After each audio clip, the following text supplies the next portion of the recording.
ఎంత వాటర్ ఎందుకున్నది, గొంతు తడవాలని దప్పి తీరాలని ఎంజ చచ్చి బ్రతుకుతున్నది, సర్వలోకానికే విద్య నేర్పాలని. గర్భమందు ఎముకలెదిగే తీరేంటో, సూర్యుడారకుండ మండడమేంటో, గాలి ఏడ నుండి తరలి వస్తుందో, పురుగు చిలుకలాగా మారే కాదేంటో. స్పేస్కే శాటిలైటులే పంపగలిగిన ఈ సైన్సు కైనా తెలుసునా. అలా కడలిలో అలా ఎగసి పడుతూ పరుగులిడుతూ తీరాన్ని చేరాక ఆగేది ఎందుకలా, ఎలా జరుగుతోందిలా చిలిపి కొయిలా పసిడి వెన్నెలా, తెలుసునా నీకైనా ఈ వింత ఏమిటలా.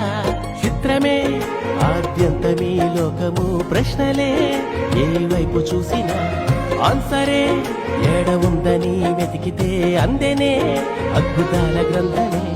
చూశాను చదివాను ఈ సృష్టి ఆ దైవ కార్యమే.